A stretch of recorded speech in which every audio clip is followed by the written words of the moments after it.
Okay, so Mona, listen, if you dey do POS business, no expose your alert. Hello, Ogbefi. They don't walk that bar road where they worry for our local government for years. This one sweet me, I no lie you. Because you know what? Development where they work, it deserve loudspeaker. Now why we dey here be that? For here, we know the abuse, we dey bring solution. My name, it is Ikechukwu Oyemike, aka Ogbefi Ishegwari. Make we yarn every weekday from 10 a.m. go reach 12 o'clock on Top the Eye 95.9 FM. Fellow Nigerians, did you know that constituency and executive projects in your communities are not gifts from your legislators? They are projects sponsored by the legislators and funded by the federal government to improve your life and the lives of those around you. These projects belong to you. Without your vigilance, they might never be completed. Don't allow them to fade away into unfulfilled promises. Stand up, take ownership, monitor their progress, demand accountability, and report concerns to ICPC. Call our toll-free line now on 0800-2255-4272 or WhatsApp only on 0806-656-4726. This message is brought to you by the Independent Corrupt Practices and Other Related Offences Commission, ICPC, with support from MacArthur Foundation and the Center for Democracy and Development in Africa, CDD. The journey of exploring Africa's uniqueness and spotlighting the continent's powerful stories and promises remains in our heart. And today we unfold one of that story that shapes Africa's soul. Central African Republic, otherwise known as CAR, is the heart of the continent, a land rich in natural wealth, yet often misunderstood. Bounded by 6 neighbors and situated in the very center of Africa, the Central African Republic is landlocked, but far from landlocked in spirit. It is a country of vast green savannas, dense tropical forest, rich wildlife, and river systems that feed both its land and identity. From the Ubangi River in the south to the fringes of the Saharan zone in the north, the CAR holds some of the continent's most ecologically vital and untouched terrain. But beyond the land lies the story of its people, diverse, resilient, and culturally vibrant. The Central African Republic is home to more than 80 ethnic groups, including the Baya, Banda, Mangia, and Sara, each with its own language, dance, craftsmanship, and oral traditions that have been passed down for centuries. Despite a history marked by conflict and political fragility, the spirit of community and cultural pride runs deep. At the heart of CAR's economy is natural wealth. Gold, diamonds, timber, and uranium lie beneath its soil. However, the paradox of abundance is real. These riches have not always translated into broad-based development. Yet, across towns like Bangui, Bosangoa, and Braya, local farmers, traders, and artisans continue to drive informal economies, even as international organizations work alongside the government to rebuild systems and structures. Hope also beats through the arts. CAR's vibrant music and storytelling traditions are rich with wisdom and resistance. From traditional percussion ensembles to modern gospel and Afrobeat, Central Africans use rhythm and voice not only to entertain, but to educate, heal, and unify. The Sanga Trinational Forest, a UNESCO World Heritage Site shared with Congo and Cameroon, is one of the last strongholds of forest elephants and lowland gorillas.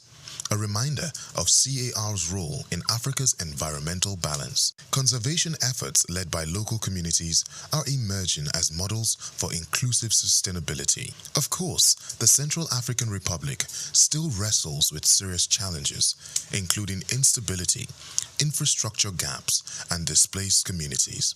But across these trials, a quiet resurgence is unfolding. Investments in education, local peace building, women's cooperatives, and agro-processing industries are gradually reshaping narratives from one of crisis to one of courage and capacity. To know the Central African Republic is to understand that even in the most tested territories, Africa's heart continues to beat, strong, steady, and full of promise.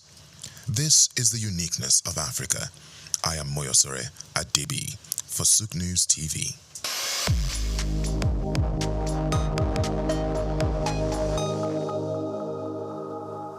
Muhammad Yunus was born on the 28th of June 1940 in the village of Batwa, Chittagong, a British Indian colony which is currently known as Bangladesh. He attended Lama Bazar Primary and Secondary School in his village and passed the matriculation examination into Chittagong Collegiate School, where he ranked 16th out of 39,000 students. After his graduation in 1961, Yunus joined the Bureau of Economics as a research assistant and was later appointed lecturer of economics at the Chittagong College. During that time, he also set up a profitable packaging factory on the side. In 1965, he received a Fulbright scholarship to study in the United States, where he obtained his PhD in economics from the Vanderbilt University Graduate Program in Economic Development.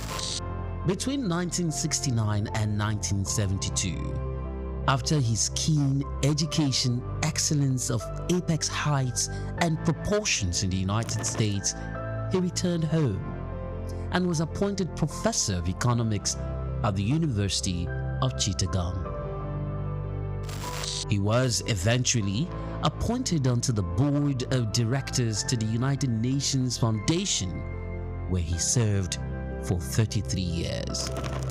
When Bangladesh suffered a famine in 1974, Yunus felt he had to do something for the very poor. In his country, he founded the Grameen Bank.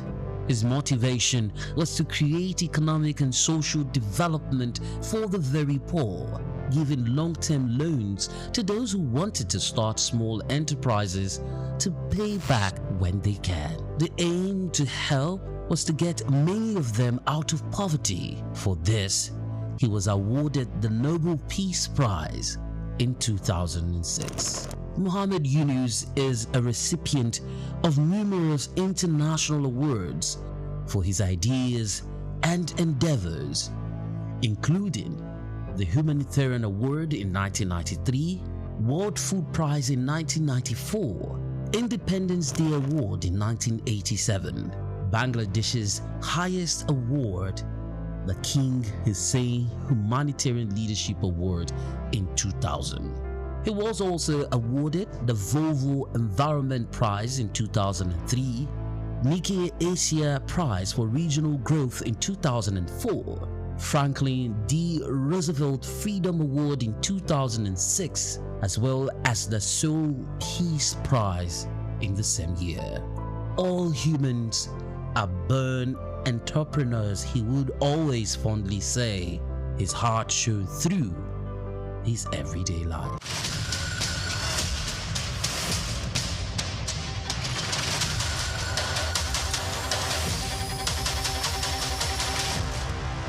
Egypt is a living museum where the past and present come together in a remarkable dance, and it is more than simply a nation. Egypt, which is well known around the world for its pyramids, pharaohs, and the magnificent Nile, is still transforming its rich historical legacy into a vital source of economic expansion and pride in the country. Egypt is a vibrant African country that is leveraging its historical heritage, tourism, the Suez Canal, agriculture, and a growing digital economy to drive its future. Let's start with tourism, which continues to be Egypt's most valuable economic driver.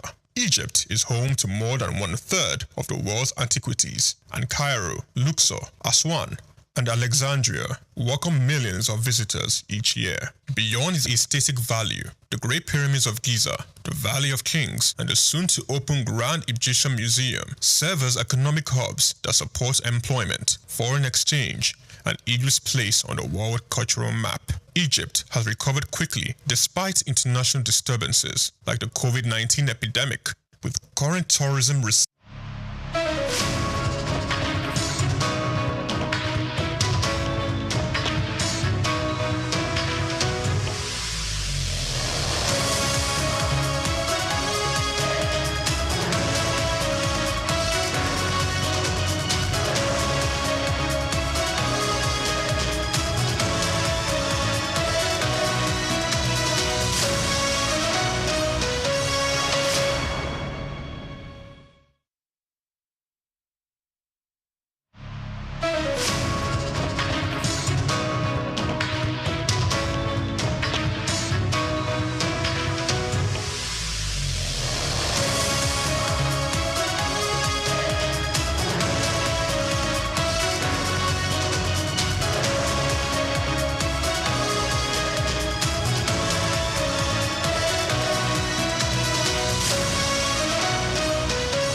Hello and welcome to World News on SOUQ News Television. I am Omobola Sandra.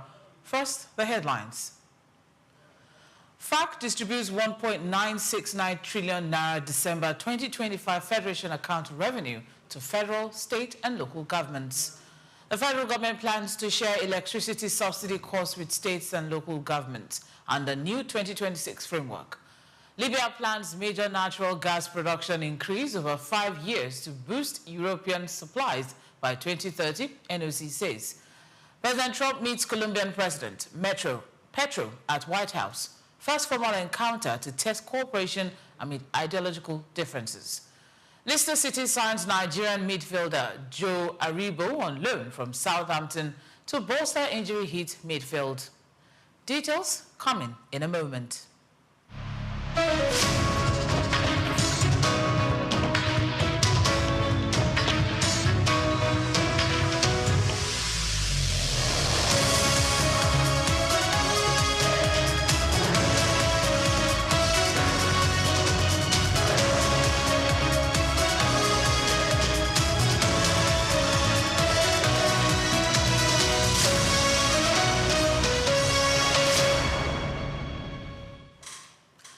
The Federation Account Allocation Committee, FAC, has distributed a total of 1.969 trillion naira as Federation account revenue for December 2025 to the federal government, state government, and local government councils.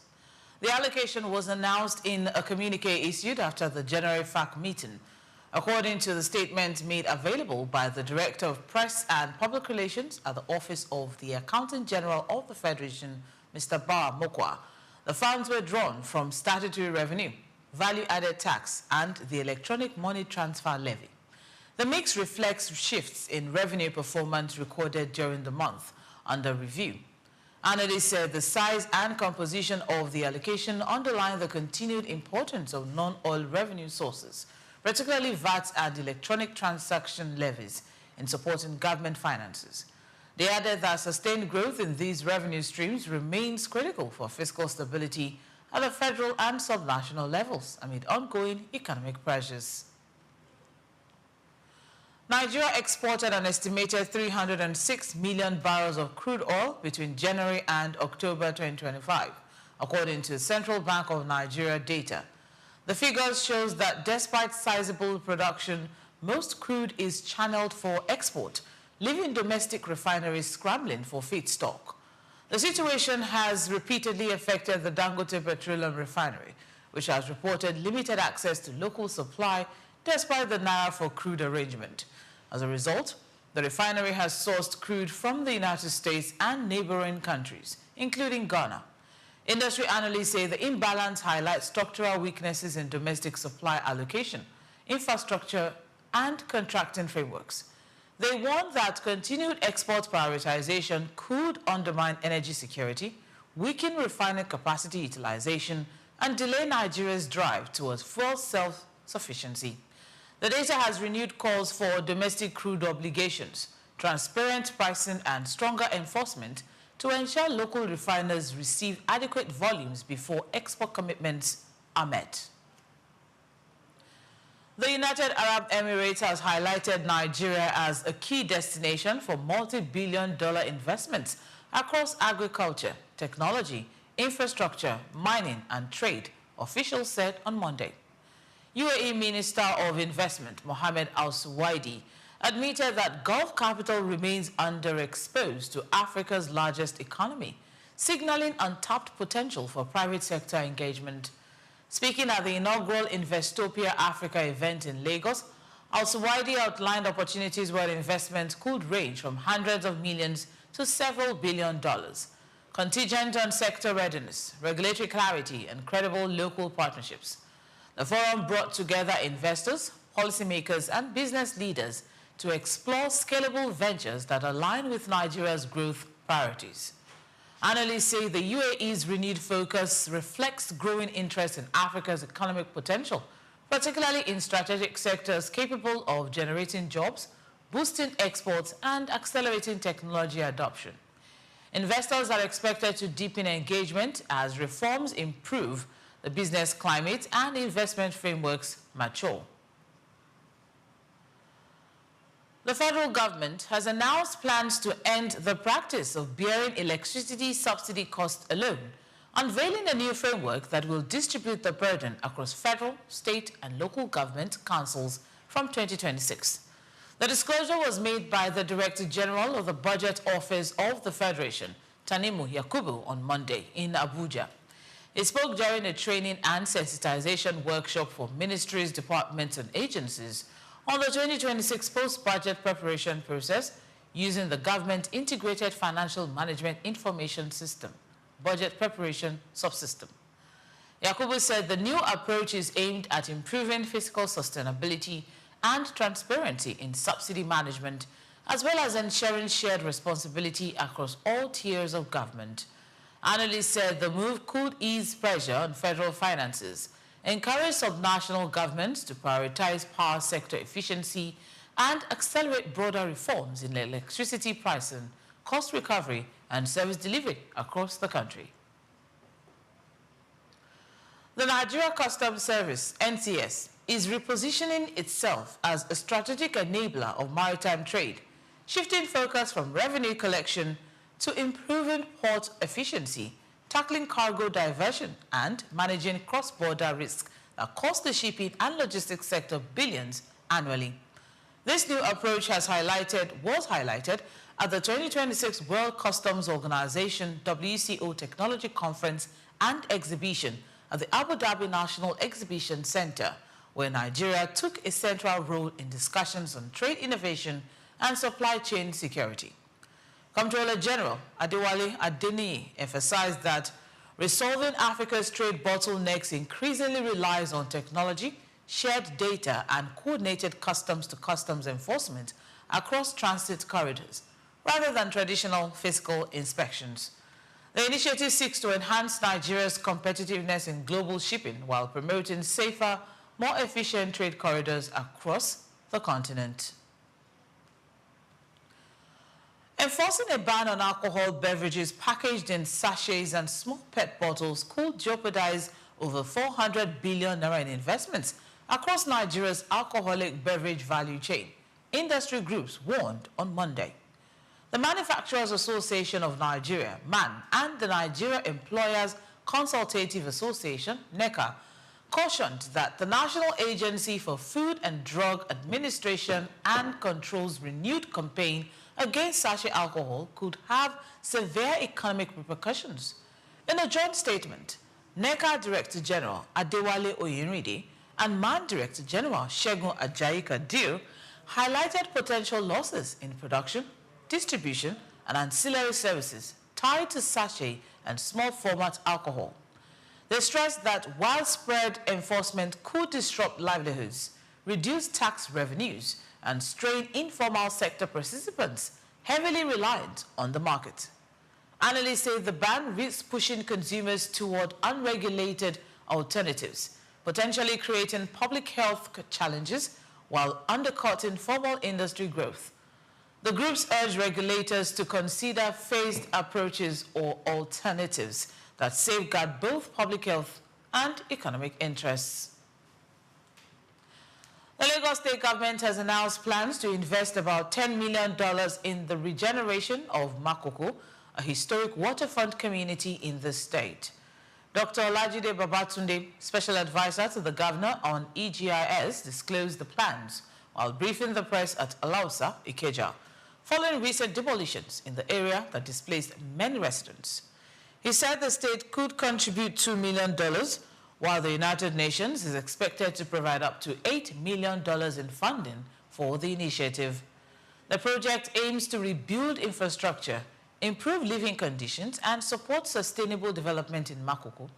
Officials stressed that the program will prioritize community engagement, ensuring that displaced residents have access to housing and amenities, while addressing long-standing challenges associated with informal settlements along Lagos waterfront. Still to come in the news, Taiwan President Lai Ching-te said on Tuesday that the island will prioritize economic and trade cooperation with fellow democracies rather than China. Stay with us, we'll be right back.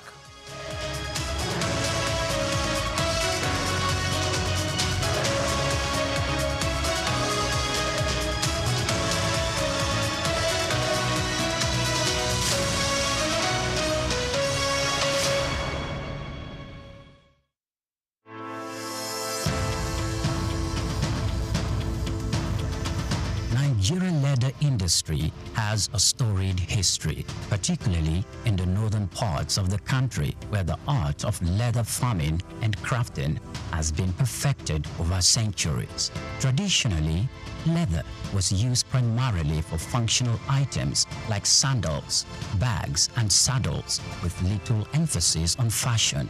However, the narrative has changed drastically in recent years as Nigerian leather has evolved from a utilitarian product to a symbol of luxury and high fashion. Here is a special report by Bayo Olaoye. The turning point for Nigerian leather came as local designers began to recognize its potential beyond traditional uses. They started to experiment with new designs, creating products that appeal to the modern consumer while maintaining the heritage of craftsmanship. The result has been a wave of leather products that are not only functional but also stylish and desirable on the global stage. One of the key factors driving the revolution is the exceptional quality of Nigerian leather. Known for its durability and unique texture, Nigerian leather, particularly from goats and cattle, has become highly sought after by fashion houses both within and outside Africa. This demand has encouraged local artisans to up their game, focusing on quality control and finishing techniques to meet international standards. Moreover, Nigerian leather products have benefited from the global trend towards sustainable and ethically produced goods. Consumers are increasingly turning away from massively produced items in favor of the handcrafted, sustainable alternatives. Nigerian leather made using traditional methods with minimal environmental impact fits perfectly into this narrative. This has opened up markets for Nigerian leather goods, particularly in Europe and North America, where there is a growing appreciation for products with a story and a conscience. The rise of Nigerian leather on the fashion scene is also closely tied to the country's booming creative industry. Fashion designers, many of whom had gained international recognition, are incorporating leather into their collections and innovative ways, from sleek handbags and bespoke shoes to stylish jackets and accessories. The Nigerian leather is becoming a staple in high fashion. This trend is not only boosting the profile of Nigerian fashion, but also creating new opportunities for economic growth. The leather industry, once dominated by small-scale craftsmen, is now attracting significant investment. Entrepreneurs are setting up modern tannery and workshops, creating jobs and fostering skills development in the process. This industrialization of leather products is helping to formalize what was once an informal sector, leading to better working conditions and high incomes for artisans. However, The success of Nigerian leather market did not emerge without challenges. The industry still faces issues related to infrastructure, access to finance, and competition from imported goods. Additionally, there is the need for more investment in technology and innovation to further enhance the quality of leather products and make them more competitive in the global market. Despite these challenges, the future of Nigerian leather products looks bright. There is a growing recognition of the value of locally produced leather goods both within Nigeria and globally. This is evident in the increasing number of fashion shows and trade fairs dedicated to promoting Nigerian leather products, as well as the rising demand from international buyers. The evolution of Nigerian leather from a utilitarian material to a symbol of high fashion is a testament to the creativity and resilience of the Nigerian artisans. It reflects the broader trend in the global fashion industry towards sustainability and craftsmanship. As the world continues to embrace African fashion, Nigerian leather is poised to become a major player on the international stage, offering a unique blend of tradition, quality, and style. This is just the beginning of what promises to be an exciting new chapter for Nigerian leather.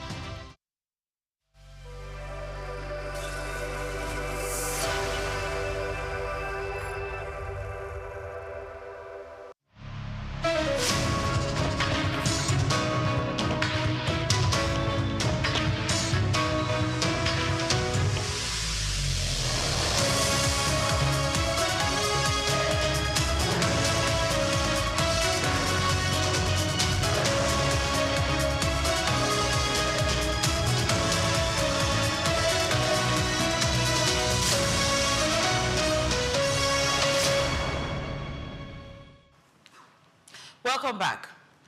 Libya plans to significantly increase its natural gas production over the next 5 years to expand supplies for European markets by early 2030. National Oil Corporation Chairman Masoud Suleiman announced on Tuesday. Speaking at the LNG 2026 conference in Qatar, Suleiman said the country targets output of nearly 1 billion standard cubic feet per day. He also reviewed plans to begin drilling for shale gas in the second half of 2026 to diversify domestic resources and enhance export capacity. The initiative comes as European nations seek alternative gas suppliers amid geopolitical tensions affecting global energy markets. Libya, which has faced production disruptions in recent years due to internal instability, is positioning itself to meet growing regional demand while strengthening its long-term energy infrastructure. Ethiopia's economy is now projected to expand by 10.2% in the 2025-26 fiscal year, Prime Minister Abiy Ahmed said on Tuesday, revising upward an earlier official forecast of 8.9%. The upgrade follows a review of economic performance over the first 6 months of the fiscal year, which showed stronger than expected momentum across multiple sectors. Abiy told lawmakers the revised outlook reflects improving macroeconomic conditions. According to the Prime Minister, growth has been driven by improved activity in agriculture, manufacturing, construction, and services, supported by ongoing structural reforms and sustained public investment. The new projection places Ethiopia among Africa's fastest growing economies, even as it continues to navigate debt servicing obligations, foreign exchange shortages, and regional security pressures. Analysts say the higher growth estimate could strengthen investor confidence and support government efforts to attract capital inflows. However, inflation, unemployment, and external financing needs remain key risks. The government says it will prioritize microeconomic stability while accelerating reforms to boost private sector expansion, exports, and job creation. Iranian President Masoud Pezeshkian has signaled conditional openness to negotiations with the United States, stressing that any engagement must avoid threats and unreasonable expectations.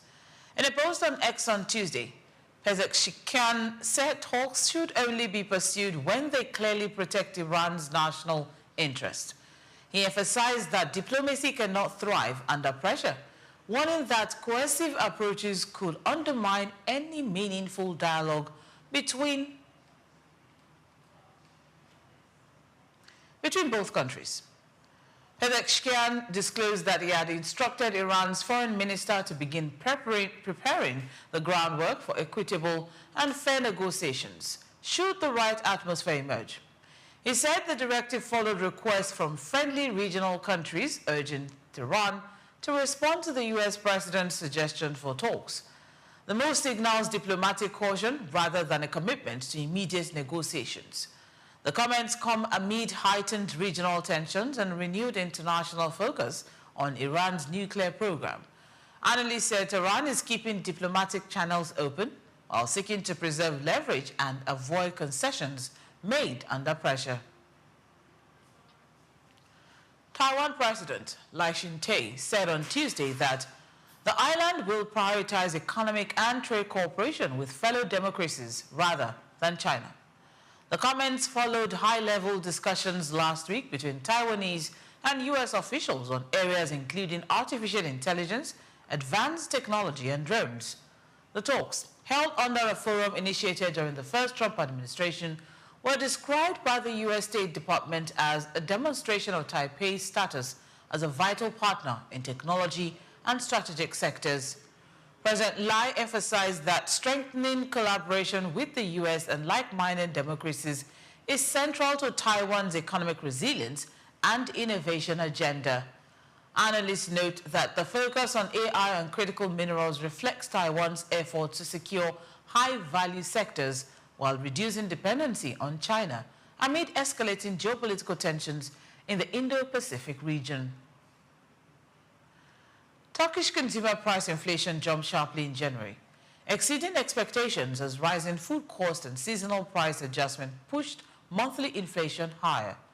Data released Tuesday by the Turkish Statistical Institute showed consumer prices rose 4.84% month-on-month, driven largely by a 6.59% increase in food and non-alcoholic drink prices.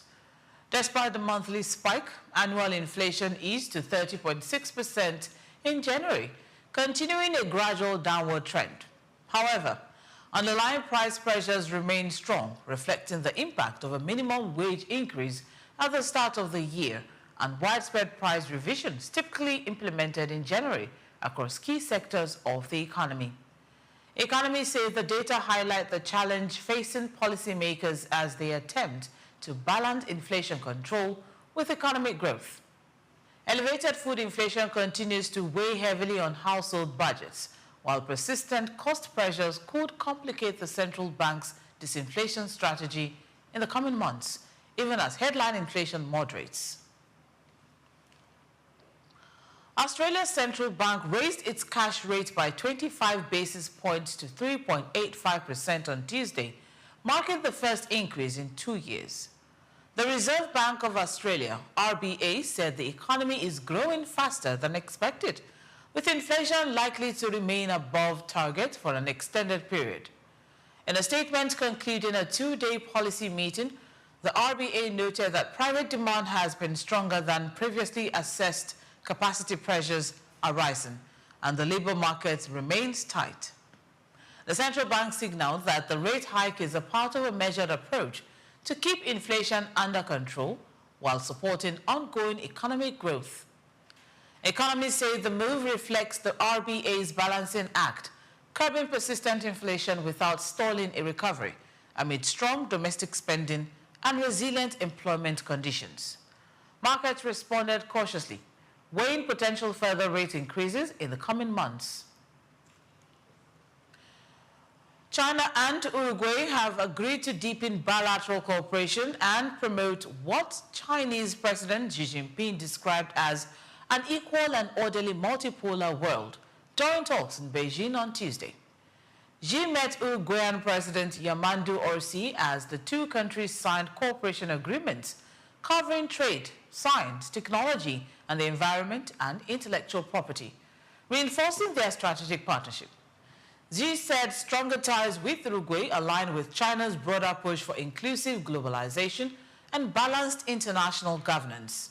He reaffirmed Beijing's support for Latin American countries in safeguarding development interests and economic sovereignty amid shifting geopolitical dynamics. The visit comes at a time of heightened global tensions and renewed competition for influence in the region. Also described relations with China as being a high point and emphasized opportunities to expand trade, investment, and collaboration on emerging sectors such as green technology and innovation.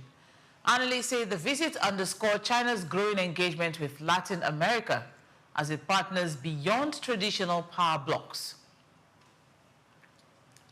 Still to come in the news, Cristiano Ronaldo has reportedly gone on strike at Al Nassr, refusing to feature for the Saudi Pro League club amid team's management and financial support. Stay with us, we'll be right back.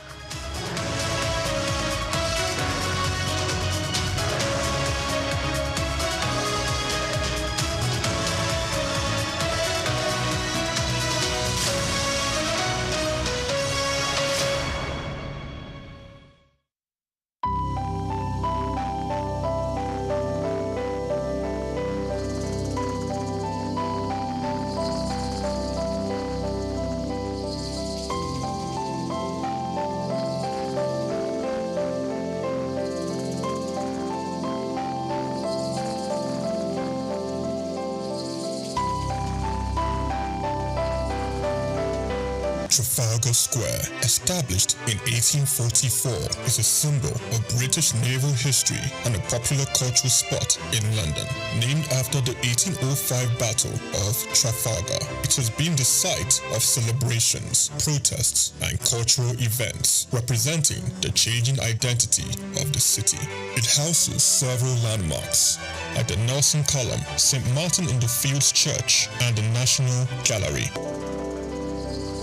The Nelson's Column, a tribute to a naval hero, is the main feature of Trafalgar Square. Standing 52 meters tall, completed in 1843, it honors Admiral Horatio Nelson's victory at Trafalgar. The column is topped with a statue of Nelson, and 4 bronze panels at its base show scenes from his battles. Surrounding it are 4 large bronze lions added in 1867, symbolizing British power. Iconic part of British culture, not just in its look, but this is very much the sort of centre of London. You know, whenever there's a celebration, a protest, it's a public space that's very important for a lot of not just people that live in London, but for the UK. You know, it's a place where people would congregate. You know, I remember being here all around the 25 Olympics, but it was very much one of the centerpieces of British culture.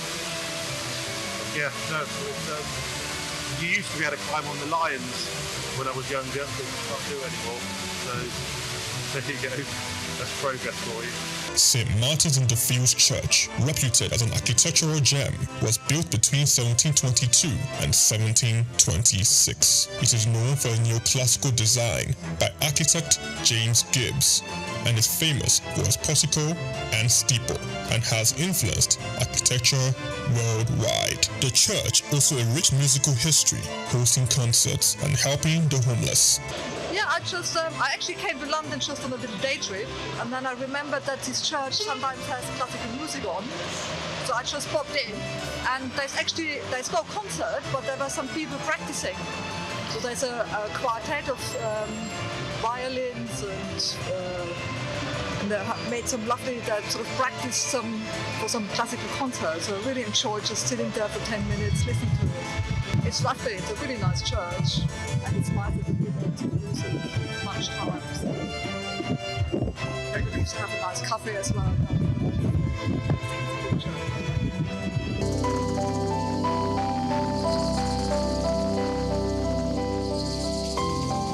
The National Gallery, founded in 1824, is a treasure trove of art.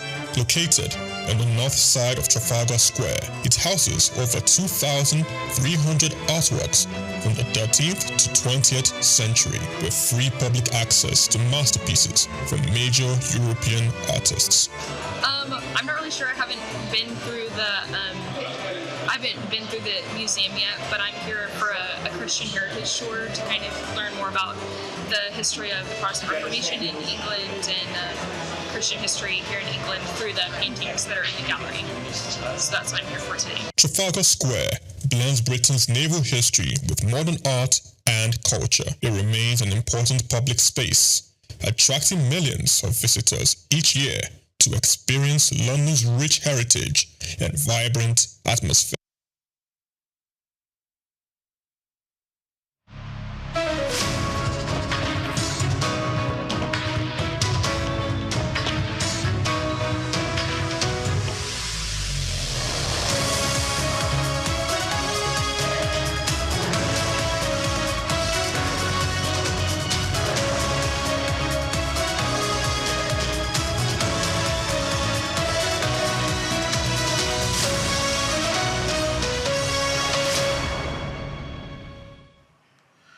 Thank you for staying with us.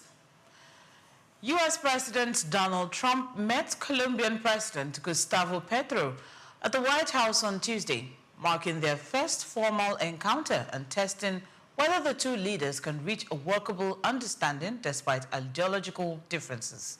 Trump, who has long advocated for strong American influence across Latin America, has experienced a fluctuating relationship with Petro, a former anti-imperialist guerrilla elected in 2022. Observers note that both leaders' reputations for unpredictability add an element of uncertainty to the talks. The meeting is expected to focus on regional cooperation, trade, and security as the U.S. seeks to maintain influence while Colombia balances domestic priorities with Petro's left-leaning agenda. Analysts say the outcome could shape U.S.-Colombia relations in the coming years. Sweden and Denmark will jointly supply Ukraine with air defense systems valued at 2.6 billion Swedish crowns, that is $290 million, to strengthen Kiev's ability to counter Russian attacks, the country's defense ministers said on Tuesday. The procurement forms part of ongoing Western support for Ukraine amid the protracted conflict in the region. Sweden will cover 2.1 billion crowns of the purchase, acquiring Trident air defense systems developed by Bay Systems Bofors, the Swedish arm of the defense group. Denmark will fund the remaining 500 million crowns, contributing to the joint effort to bolster Ukraine's defensive capabilities against aerial threats. Officials noted that the systems are designed to enhance rapid deployment and operational readiness, providing critical protection for strategic infrastructure and civilian areas. The delivery aligns with broader international support for Ukraine's security needs, while reinforcing cooperation between Nordic defense partners. Venezuela's government and the U.S. Embassy said on Monday that interim President Delcy Rodriguez met with U.S. envoy Laura Dogu in Caracas, marking a significant step in the gradual resumption of bilateral relations severed in 2019. The meeting took place at the Miraflores Presidential Palace to discuss the work agenda between the Bolivarian Republic of Venezuela and the United States, according to a government statement. Foreign Minister Ivan Gil said the talks covered key areas of mutual interest, including energy, trade, political, and economic issues, and were held in the spirit of diplomatic dialogue grounded in mutual respect and international law. Venezuelan National Assembly President Jorge Rodriguez also attended, and Caracas announced that Felix Plasencia will travel to Washington soon to serve as Venezuela's diplomatic representative. The U.S. Embassy said Dogu reiterated a three-phase roadmap outlined by U.S. Secretary of State Marco Rubio, focusing on stabilization, economic recovery, and reconciliation and transition as relations between the two countries begin to thaw after years of isolation. U.S. President Donald Trump said on Monday that Mexico would stop sending oil to Cuba, signaling an escalation of Washington's pressure campaign against the Caribbean nation. Trump made the claim as his administration continues to tighten economic and diplomatic measures aimed at constraining Cuba's access to energy supplies. Mexico is Cuba's single largest oil supplier, providing critical fuel used for electricity generation, gasoline, and aviation needs. Cuba has struggled for years with chronic energy shortages and widespread blackouts, problems worsened by U.S. sanctions and a prolonged economic crisis that has limited the government's ability to purchase fuel on international markets. Mexican authorities did not immediately respond to requests for comment, leaving uncertainty over whether shipments will indeed be halted. Analysts warned that any disruption to Mexican oil flows could deepen Cuba's energy crisis, intensify power outages, and further strain an economy already under severe pressure, increasing the government's reliance on a shrinking group of allies. And now moving on to sports, Leicester City have secured Nigerian midfielder Joe Aribo on a loan deal from Southampton until the end of the season. The 29-year-old joins to strengthen a midfield depleted by injuries and absences. The Foxes are struggling with key players sidelined as Jordan James and Aaron Ramsey are out until March, while Hamza Shaduri is set for a scan this week to assess a potentially serious knee injury. Aribo's arrival provides crucial cover and experience amid these challenges. In a separate move, Leicester sold French midfielder Boubakary Soumare, who departed for the club in Qatar last week. Aribo's signing is expected to help stabilize the midfield as Leicester push for improved results in the remainder of the season. Cristiano Ronaldo has reportedly gone on strike at Al Nassr, refusing to feature for the Saudi Pro League club amid growing frustration with the team's management and financial support, according to reports. The 40-year-old forward was absent from both the starting lineup and the substitutes bench as Al Nassr faced Al Riyadh, facing and raising questions over his future at the club. Ronaldo, one of the league's most high-profile signings since 2023, appears to be using his absence as a form of protest against the club's leadership and operational decisions. Al Nassr now faces uncertainty over team selection and morale, with the striker's actions sending shockwaves through the Saudi league. Observers say the situation highlights ongoing tensions between star players and management in the region. And that's a wrap on the news, but before we go, here's a recap of today's top stories.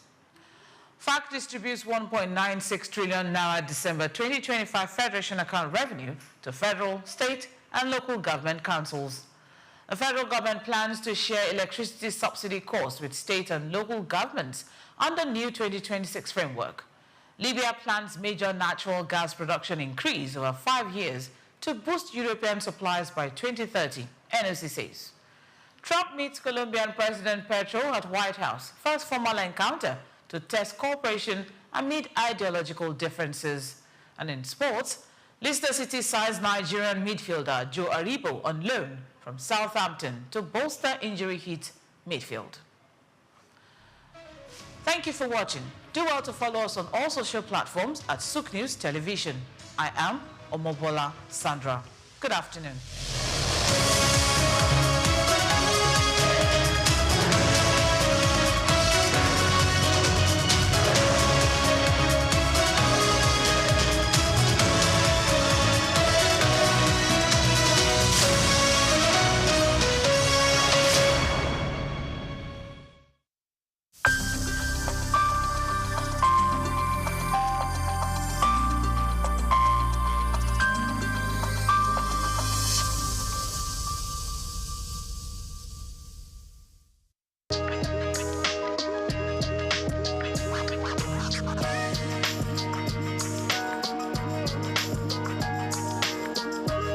Well, thank you very much indeed.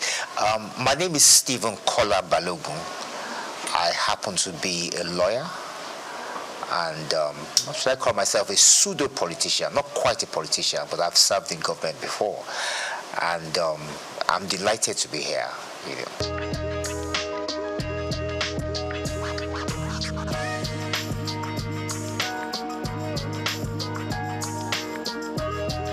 Well, thank you very much. Well, yes, is it my family or the wider family? I mean, like I said, I'm the son of Chief Dr. Kolawole Balogun of blessed memory. Like I said, he was a former politician, a frontline politician. He was the General Secretary of the National Council of Nigeria and the Cameroons, later National Council of Nigerian Citizens. He was the General Secretary of that party for about 8 years.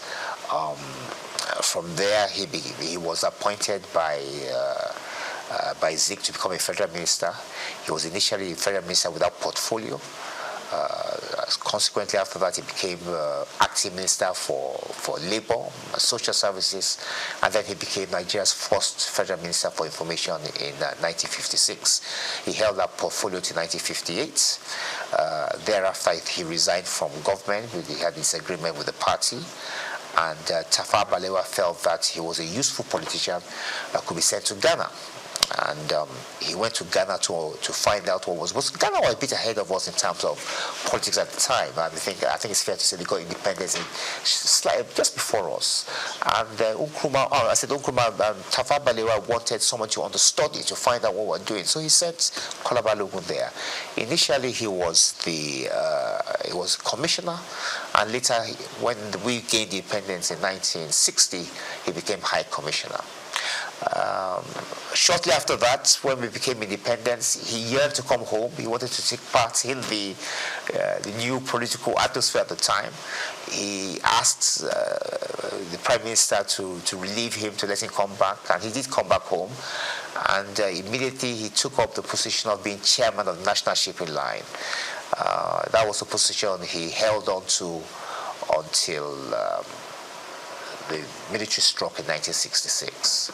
But even then, when the military did strike in 1966, he still continued. I think General Debayo of blessed memory invited him to join his cabinet, and he served as a commissioner for about 3 years or more. I think he was commissioner for health and was commissioner for education. Later, he also became chairman of the sketch group of companies as well. And that was about it. I think after his stint in government, he decided to go and do a PhD at the University of Ibadan. And then he went back into private legal practice. And then he started this agitation for the creation of Osun State. He and a few others set up the movement. He was the chairman of the movement. And then to the glory of God, in 1991, Osun State was created. And that's it. Tell us about mommy. Well, yes, my mother. Well, in those days, the women weren't not so much in the forefront, But my mother has been my bedrock. She stood by me, and she has backed me in most of the things I've set out to do. And she's still alive. She's 89 this year, and she's still doing well, and she's still and your wife going and strong. The kids? Yes, my children. Yes, I have 3 girls, 3 daughters. My oldest is 31. She studied at King's College London. She did reasonably well. She got a 7th class upper. Proud of her. She's an art curator today. And I have twin girls as well who are also in university now, that they haven't graduated yet. One of them is in Oxford University. She's studying history and politics. And the other is in Cambridge University. She's studying human, social, and political sciences. So, yeah.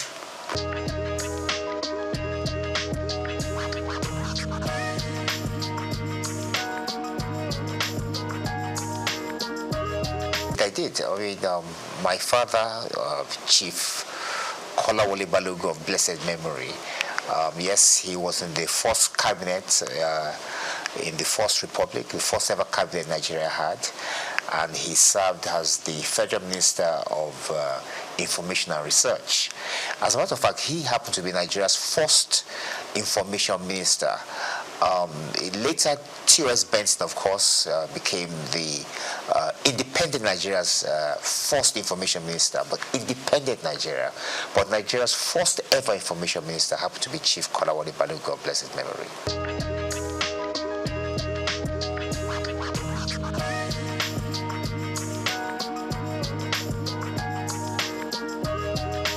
No, I didn't. I took an opposite route from my father. My father went into politics straight immediately after he finished his education, and then he now ventured into law a little bit later. I decided to look at things differently. I thought that after academics I should practice law a bit, and that's what I've been doing. But at some point, I think that was in about 2011, I was called upon to serve in the Ocean State government as a commissioner, and I took up that opportunity, and I enjoyed myself.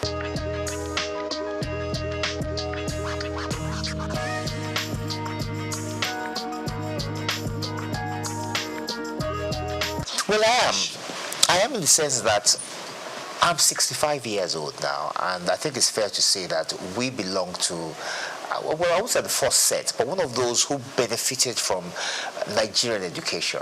I schooled here. I went to secondary school in the West. I went to the University of Ife, went to the Nigerian Law School. And I think it's fair to say that all the schools at that time were of high quality, produced top quality students who went on to make names for themselves, not just here in Nigeria, but also abroad. I think we still do that now, even though the standard of education has dropped. The sad thing about it is that Nigeria could have been a lot better in terms of the potential, because Nigeria does have a lot of potential.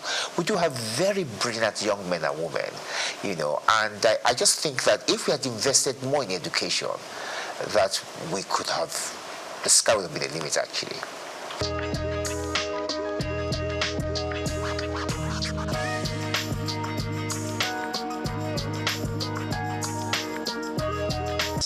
Well, my take on this is that it's the system of law itself. As a young lawyer, I experienced a few challenges myself, and I think one of the obvious challenges is the appeal structure. It's too easy to appeal against judgments. At the same time, when you file actions in court, there are no penalties for costs. In other words, I can file a frivolous action. I could insult you, as an example, and then you could sue me, and I say to myself, well, I'm going to eke it out. I'm going to take it. You're going to have to take me all the way to the Supreme Court. That doesn't make sense. That's not fair. On the other hand, I could also file a frivolous application against you. And then filing a frivolous application, I could call you something you are not. I could defame you. And in so doing, you expect at least that once you prove your case, that I will be made to pay the penalties for filing frivolous applications. But that doesn't happen. And then, of course, the conditions of the judges. I mean, the judges are still writing longhand. They do trials, they sit there, they listen to witnesses, give evidence, and they have to write all these things down longhand. So there's so many challenges that has hampered the progress of law. And there hasn't been enough investment, I must say.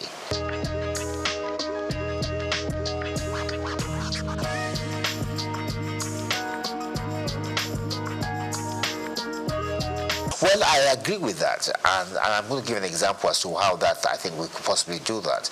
Now, the Supreme Court hears everything. It's the final court in Nigeria, so they're going to hear issues related to criminal law, civil matters, constitutional matters, as you know, all these matters that's got to do with elections, and so on and so forth. As a matter of fact, when we have an election cycle, the legal system slows down because the judges are hampered. They're too busy listening to the various appeals from the various states and the federal government to do with the elections. So as a consequence, the other matters to deal with shipping, banking, criminal law are put on the back burner. I think we need what you call a constitutional court, whereby which the judges in the Supreme Court are divided. So you have those judges whose responsibility it is entirely to deal with constitutional matters, and then you have another set whose duty will be to deal with shipping, banking, civil matters, criminal matters, and so on and so forth. So I believe it's high time Nigeria has a constitutional court to try and aid the Supreme Court with the workload they have, which is quite frankly quite a bit.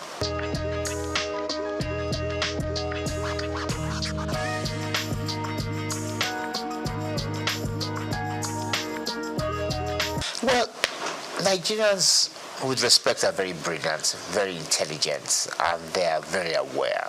It doesn't matter who you are, whether you're a tailor, you're a driver, you're a lawyer, engineer, they are quite well informed. And the truth of the matter really is that this is the longest republic we've had. This republic started in 1999, and this is 2025, so 26 years. Nigeria's never had a republic this long. But the main flaw is the one you just mentioned. The fact that that constitution that was bequeathed to us by the military in 1999 was never really approved by the people. Now, that doesn't make sense, and that's unfair. In fairness, we ought to be able to look at the constitution, improve upon it, and put our own input into it. Now, there's a way around that, and I've always believed, many people oppose this, but I'm of the view that what Nigerians need to have is a referendum. Have a referendum to ask the Nigerian people whether they want to persist with the 1999 constitution, or do they want to draw up a new one. If the answer to that question is yes, we want to draw up a new constitution, then that puts paid to the 1999 constitution, and then you can now have a system, a constituent assembly, whatever the case may be, where people will sit around the table and fashion out a new constitution. If the people say no, that means I've indirectly approved the 1999 constitution, and then we continue with it. But what we can't do is continue having this debate, these arguments as to whether the 1999 constitution has been approved by Nigerians or not, because it has not been. So I think the way around that is to ask the Nigerian people through a referendum, asking them whether they want to persist with this constitution. If they say no, then we have a new one. If they say yes, we continue with the old one.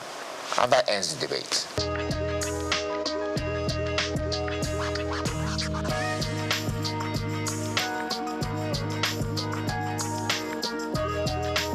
Every system has its merits. Every system has its advantages and disadvantages. To some extent, the presidential system of government has an advantage. It has the advantage in the sense that it has brought government nearer to the people. So the people of Osun, from where I'm from, for instance, now, have their own state. Same thing can be said, it's been replicated across the country. However, the drawbacks, the disadvantage is the fact that it's extremely expensive. Now, look at Nigeria, for instance, now. We have 36 state governments. So that means we have 36 governments in Nigeria. If you add the government of Abuja, if you add the federal government, that's 38. Now, each one of these governments have some form of legislature, judiciary, an executive as well, local government, civil service. It's too expensive. Look, in America, where we borrowed this system from, the states came together to form a union. This is totally different. We are doing it the opposite way. So we've had a structure that we're now going back. So at the end of the day, many of the state governments are still dependent on the federal government. And as a consequence, the kind of progress we ought to be making, we're not quite making it. So I personally, and this is a personal view because others would disagree, I would prefer that we reduce the size of government by having some kind of regional structure. And I believe that will reduce the burden of governments. And if we can reduce the burdens of government, we can use this money to do many other things. And I also think it will also improve standards as well. Not just standards of government or parliamentary standards or whatever the case may be, but there'll be less people involved in the political system. And that would help us a great deal.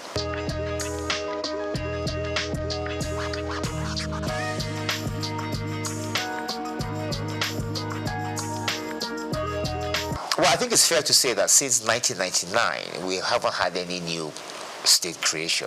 I know there's been agitation for the creation of states, but there hasn't been any. The process for creating a state is quite cumbersome. It's not easy. I think it's in Section 8 and 9 of the Constitution.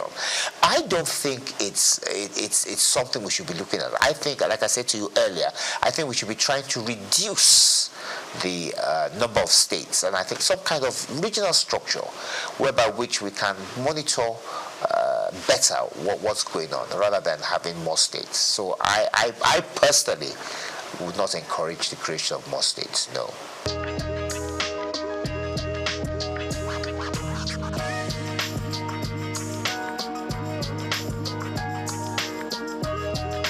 In the 1950s, we had 3 regions, if I'm correct. Those regions were the West, the East, and the North. We had the colony of Lagos, but if I'm right, I think it was the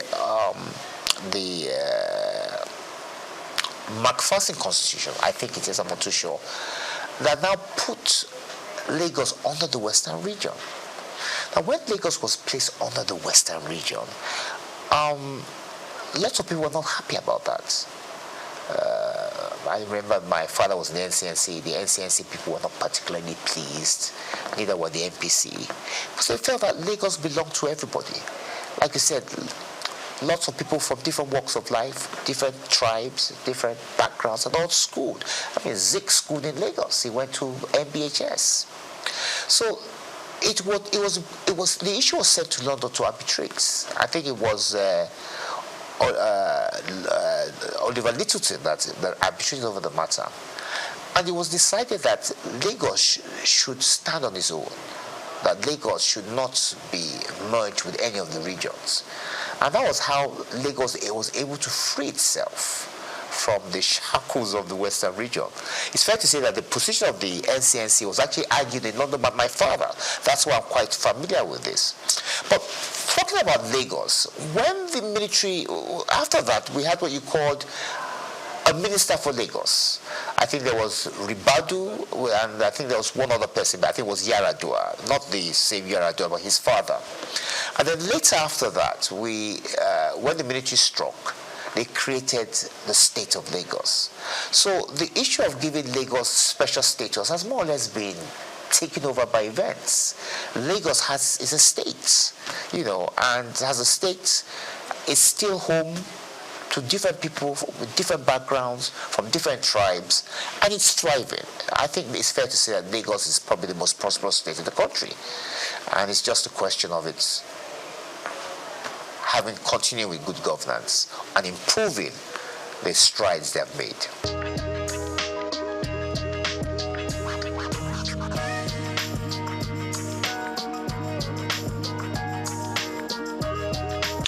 Once again, let's go back to the past. We had what we used to call the House of Chiefs, wasn't it? And in those House of Chiefs, many of the members of the House of Chiefs were people who were traditional.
In 1957, just a greenhorn leaving school and looking for a job, going into broadcasting was something that I dreamt of. But that's only meant going into radio, because my old school, Holy Child College, still on the same site in Obalende, 2 streets away from the old NBC. I still can't forgive whoever changed the name to something else that is being called now FRCN. Because if the BBC remains BBC 100 years after the founding fathers, dreamt of starting television, radio from, all the war years and learning a bit from America. It all started from America. Because we were taught about all this. Every time they took us from school to take part in, school's debates on radio, we just walked across. It's all in Obalende and Ikoyi, Balende/Ikoyi. So I dreamt of doing something along the line. And then one of my teachers left us high and dry. He went to be a newsreader on radio. Marie Tabio, who later became Mrs. Irikefe. Then we had people like Tom Adedoyin and SOUQ. We used to listen to them on radio on the old, you wouldn't know anything about that now, the rediffusion. It was just, a little box in your home. And everybody looked forward to either listening to the 7 o'clock news in the morning or 6 o'clock or 7 in the evening. So that was all I had to do with broadcasting. And who was going to take me there was another matter altogether. Who would take you, little 16, 17-year-old girl, into broadcasting? But one had been bitten by the bug then. So, and only God knows where whatever dream you had was going to lead to. We read poetry, we did radio show, stage shows in school. The Catholic schools were very good for that. And my old school, just celebrating 150 years of its existence, just down the road from here on Broad Street. The nuns, they were all white nuns. No Nigerian nuns at the time that we were growing up. So all the dream they had, this kind of dream that we have now, going to England, but they were coming here to teach us. So I had learnt a lot of poetry, I had taken part in Festival of Arts, and I had gone to, the biggest hall we had then was at King's College, which is also down the road. Means of transportation was your SS foot. No BRT, no bicycles or whatever. So we did it all just walking around and learning from our teachers. And of course, our mentors were the nuns, like I said. So in my wildest dream, there was no way that I was thinking of going into anything like broadcasting. That is going back to answer your question. But they had a lot of plans for the girl child. And not along the religious lines now. But actually, they came to actually engender this whole idea of pushing the girl child forward. And not just me, a lot of us. People like Mrs. Francesca Emmanuel, they also went through the whole gamut of all this dream that I'm talking about. Television itself was brand new in the world. I have to talk about radio because that was what I knew as a child. But television, when it started, we didn't even know. Maybe in America, and then it went to Australia, and then to France. No. France came after Nigeria. You wouldn't believe that, would you? That we were number 6. America, Britain, Germany, Australia, one other country, and coming now home to Nigeria, where you cannot help but give a lot of credit to the dreams of people like the late Chief Obafemi Awolowo and one of his ministers then, Chief Anthony Enahoro. So that's how I believe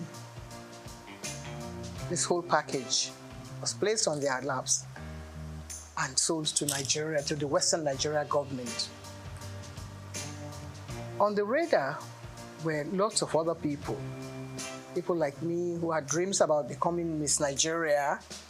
So maybe that will now give you a little background about how I took part in the Miss Nigeria pageant, Western Nigeria, and I became Miss Western Nigeria. Somebody must have fine-tuned some little knot somewhere and said, okay, you probably might be able to deliver. Because you are being interviewed when you go before the panel of judges, and somebody must have said, okay, that's a good material, you can come and take part in this. Before then, we had other people, Anike Agbaje Williams, Oliola Sokwe, who were working on radio. My dream was to work in radio, but then I missed that. And I was nursing, that dream of still going to radio. Never knew what television was all about. So maybe that answers your question, I'm not sure. But I took part in the Miss Western Nigeria pageant and I won. Took part in the Miss Nigeria contest and came second. So that meant that I didn't win. And if one of the, maybe the prize was to go on TV, it wasn't even there. It wasn't written into the, program that whoever did this, but the person was going to go to England. And so Helena Yemeluna, who won that contest, went to London and fulfilled her own dream. But I was still biting my nails, waiting for when I'll be able to get a job. There were other things that girls could do. You could be a nurse, you could be a teacher, you could be an assistant, a dental assistant. All those were things that young ladies, can, fulfill their dreams along those lines. They're still there. You still have young ladies. Mrs. Muritala Muhammad, the first time I met her, she was a dental assistant. Little did we know that her husband was going to be the head of state and she would be first. So you see, lots of things were there for the young girl who wanted to learn, who had the talent, and who wanted to perform, and who wanted to work hard. But now I don't know if girls want to work hard. All they want is, the table to be set, and then they come and, partake of whatever is there. It wasn't too difficult at the time that I was picked as one of the people to come and appear on WNTV. The audition was actually carried out before my time. I got involved in so many other things, trying to get a job, something to secure, something, to alleviate poverty. There was not too much poverty in Nigeria at the time because people could still make a living for themselves and, get by in society. But I was lucky that I had an aunt who was a nurse in the hospital in Ibadan, UCH in Ibadan. And she was married to an Englishman, and the man's friend happened to have been the man, Mr. Mathers, who was brought as one of the technical partners to WNTV. So we met at a dinner party, and just as you and I are chatting, I was only 18 plus. I was 17 when I took part in the pageant. So by this time I was growing up, and I thought I was a big girl.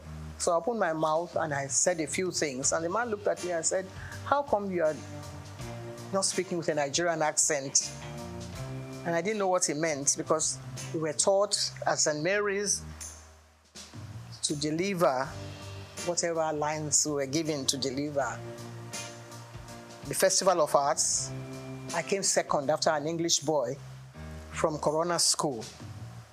And I was given a beating for coming second. Not because I didn't perform well, but because I forgot to curtsy. And one of the judges, I think, who was then Mrs. Abayomi, Lady Abayomi, said that I delivered my lines very well. So if I were the Lord of Tartary, I would do this and that and the other. And so I came second. And when I got back to the school, the nun, Sister Marieta, said, you were not paying attention. So whatever you do in life, you have to be consistent. You have to perform well. The way we're trying to do now, the way we're trying to project your voice and whatever it is you have to offer with a lot of humility, not, trying to show off or to project your own image, but whatever message you have to deliver, you have to make sure that it is well delivered. The following year, St. Mary's Convent School, which is my old school, which is 150 years old in existence, went to the same King's College Hall, and we beat a lot of secondary schools. We came first. Pied Piper of Hamelin. Have you ever heard of that poetry? Pied Piper of Hamelin was about someone who wanted to get rid of all the rats in Europe. And all he did was to play the pipe. So that is what we were more or less doing. That's what you and I have felt. Being a Pied Piper, trying to get off all the ills in society. That's the main job of a broadcaster. There's so many things happening in the country, and it's only TV and radio that binds the country together. If the country falls apart tomorrow, we will rely on someone from radio or from television to make the announcement, to introduce the head of state who has just won the election or the one who has just taken over. It's a huge responsibility. At that age, at 19, we had to introduce people like Chief Obafemi Awolowo on TV. We had to introduce people like Akintola, Oladoke Akintola, as the premier. And when everything broke down and it all went into smithereens, they brought in Chief Majekodumi as the administrator of the Western region. All this happening before our eyes. There were no other stations in the country except WNTV. And we were there, so we learned quite a lot. In fact, I believe that the whole country revolves around broadcasting. And if you are part of that organization, how would you feel at my age, at 80-something? As young people, perhaps you don't know all this history that I'm telling you about. It's a long, long story. But when you sit down, you have to put it all into perspective. You see that, well, some people are actually meant to be in different positions. Some people are meant to be doctors. Some people are meant to be nurses. But those of us that are in broadcasting, it's a huge responsibility. It's a passion. Something. Sometimes you don't even know how you got there in the first place. Or somebody may have discovered you. It's like being in Hollywood in those days. Someone has to develop, you have the talent, the latent talent, and then somebody will discover you. So that's how I was discovered by Mr. Mathers at a dinner. I was put in that place because I had won the Miss Western Nigeria contest. If I hadn't done that, I probably would be somewhere in the kitchen washing plates, washing all the dishes. So there you are. If that answers your question.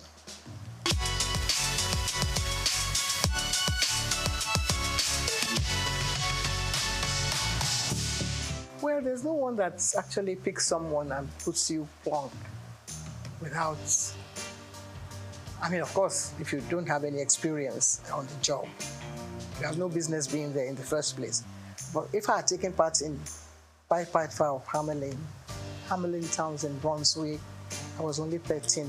By famous Hanover City, I was speaking like an English person. When I was only a Nigerian,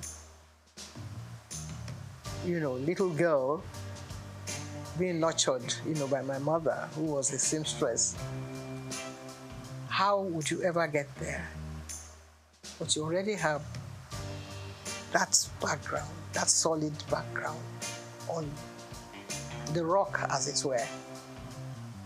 So by the time I was ready to go on TV, I had learnt from all the other, people that I mentioned their names earlier, like Anike Agbaje Williams. And I wouldn't say it was easy, because you always have that, butterfly fluttering in front of the camera or wherever.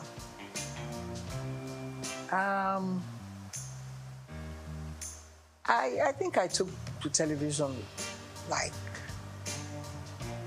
I was meant to be there, with all humility. If I had been groomed by all these nuns that I have mentioned their names, they came to Nigeria to serve the people. They were not earning salaries, To become a nun, you have to take the oath of obedience, chastity, poverty, and all that. So you're not earning a salary. But whoever is there now is thinking of how much money he's going to get from whatever take comes from here, there, and yonder. So they taught us well. And nobody said you're going to go and appear on TV or you're going to be on radio. But just do what you're meant to do properly, with a lot of sense of responsibility and diligence. And that stands at the back of your mind. That goes everywhere with you, wherever you go in life. Even when I was nursing a sick child, my late son was a sick child. And I was meant to take part in Verdict 79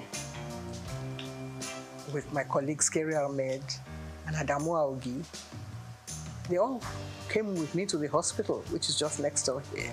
And then we came back and mounted the podium and continued our business as if nothing was happening. He didn't die at the time, of course, but the job must go on. That is always there at the back of your mind. So my first night, I wouldn't say that I didn't have any jitters, that I was not nervous. But I was able to deliver, and I think that was the staying power. That was what kept me going, because other people came on board. I was not the only one. All the members of the board had their own, little nephews and nieces that they wanted to project on TV. They all came and they couldn't make it. But Anike and I kept going. And if you gave me a script now, I think I would try and... We didn't have too many, teleprompters. Well, I was very good at, I had a photographic memory. So I was able to get hold of the script, and in less than 60 seconds, I'll be able to deliver it straight to the camera. That was one of the assets that I had also, which was God's gift. It's not by own might or whatever you think you have. You have the talent, of course, but also there has to be some other little bits of gifts that will help you to project the image of a professional.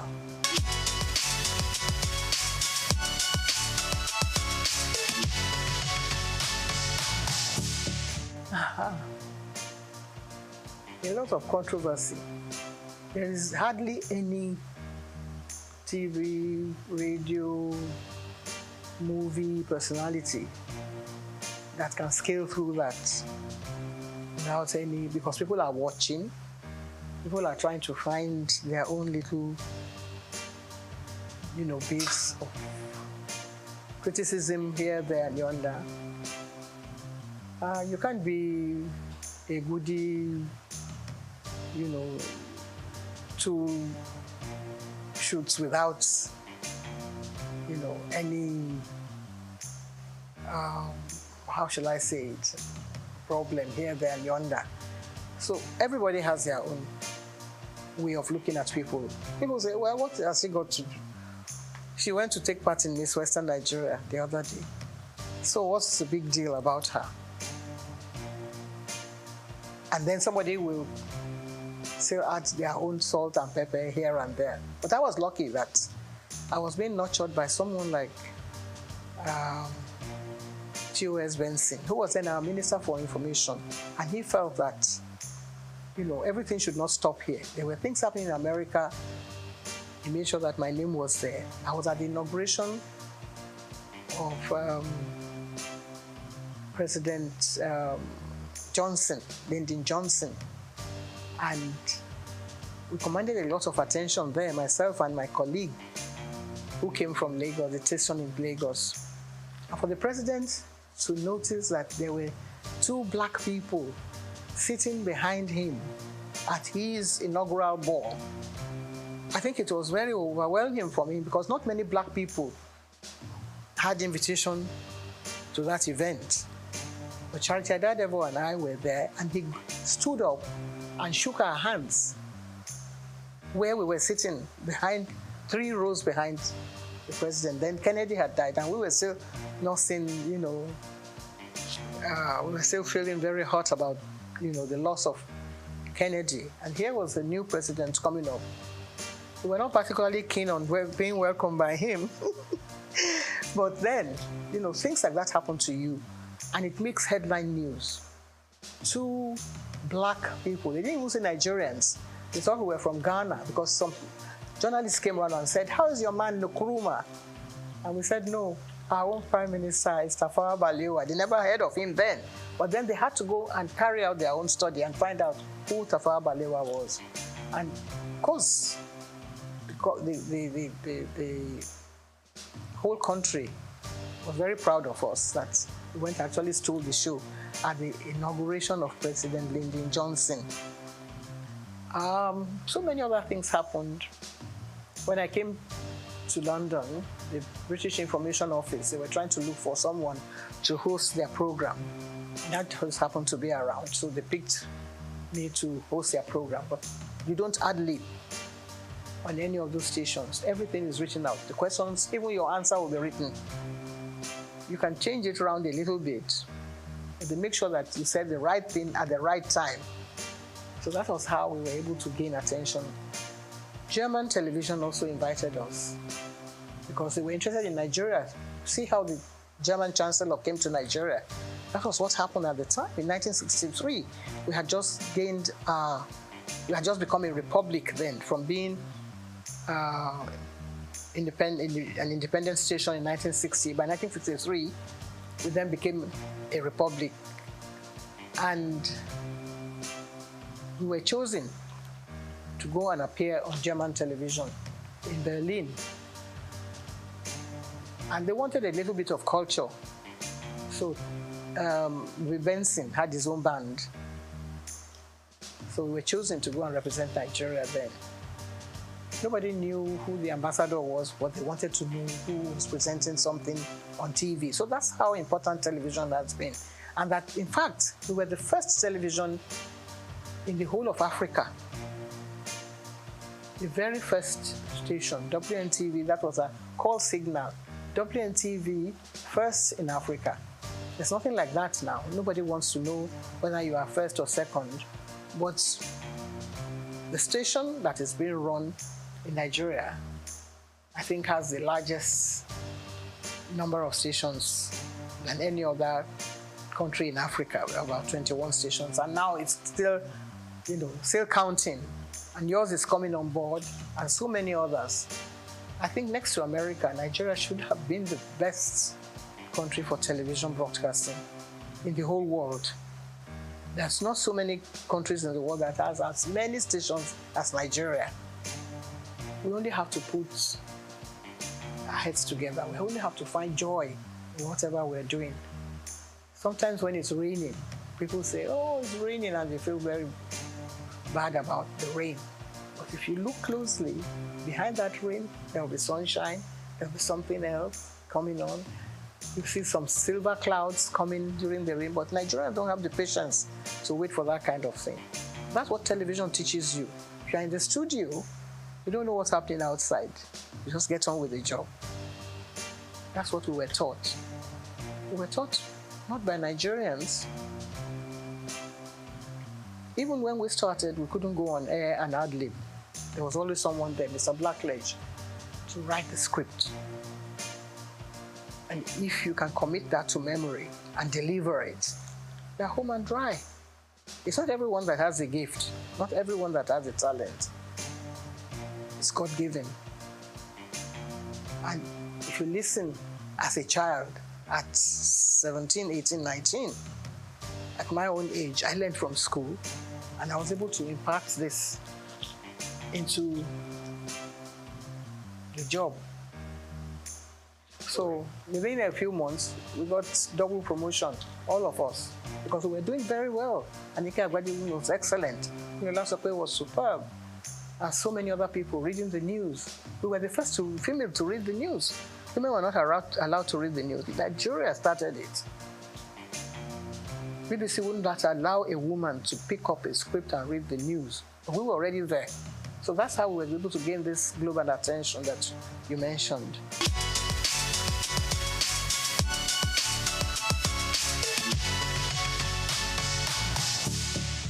It's not easy. It's not easy. Like I said, when we were taught by, not by Nigerians. But somebody came along the line and said, we don't have to speak like English people. You can just carry on and use your own parochial background. If you are a Robo man, you can speak English the way you like. That was his own idea. Because he didn't believe in us doing all this la-di-da and trying to, say things the proper way. But that watered down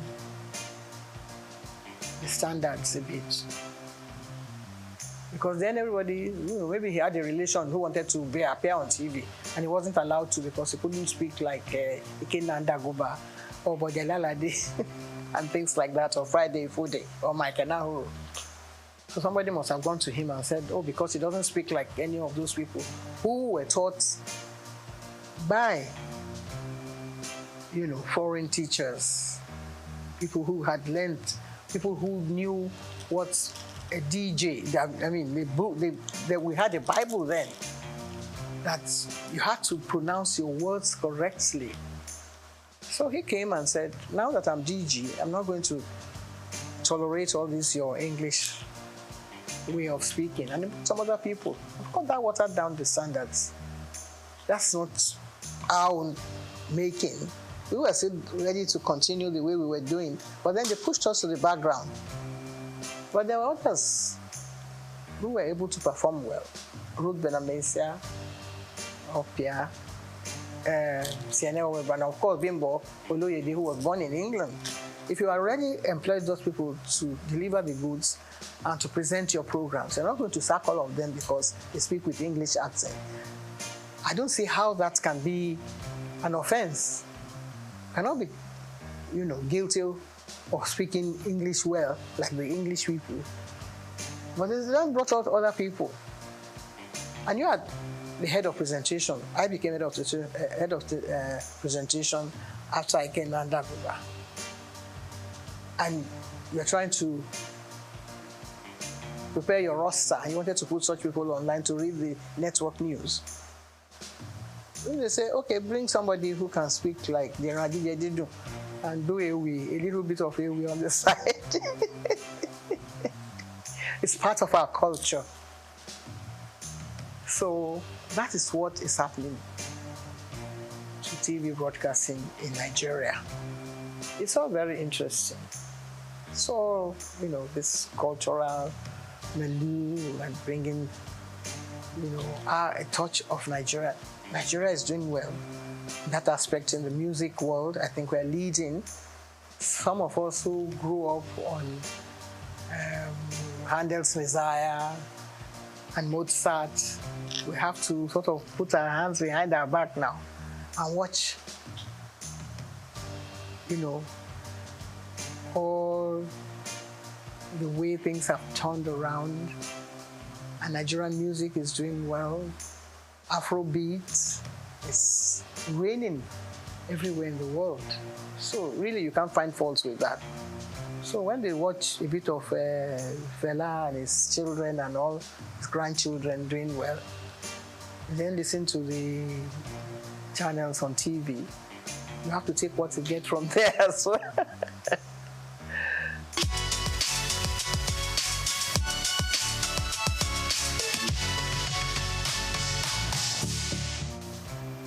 If somebody can wake up one day and say, why should your station be called the Nigerian Broadcasting Corporation? I say it should now be Federal Radio Corporation of Nigeria. Tongue twisting. Takes a long time to come to terms with. If everyone wake up in the morning and say, this is Nigerian Broadcasting Corporation, you have the call signal. Da da da da da da da da da da da. This is the Nigerian Broadcasting whatever. How are you going to put that, into context with the new one? First of all, when you wake up, you don't know whether you are even coming out from the right side of your bed or not. You are going to have to face your audience and say, we are no more the Nigerian Broadcasting Corporation. We are now Federal whatever, which you don't even know where the man, who came up with the idea. Didn't even consult you, didn't even put it to test. If the British corporation, they are going to change from BBC after 100 years, they will ask the whole nation, they will say, where are we going to take this from? They will ask everybody, they will do a census, they will do all kinds of things, carry out all kinds of tests to see whether people will accept it from them. No. Nigerians are very hard and cut and dry.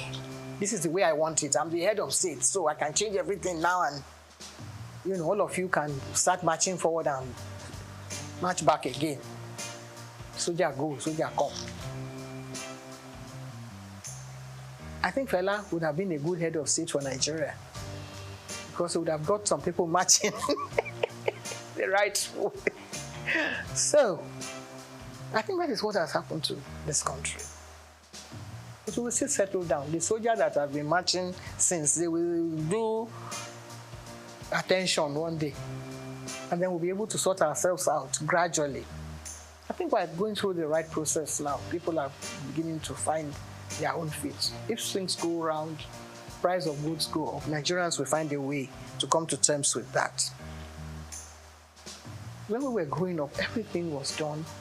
We won't say according to the colonial rules and regulations, but at least there were standards that were set down for you and things that you had to toe the line. This is the proper way to do things.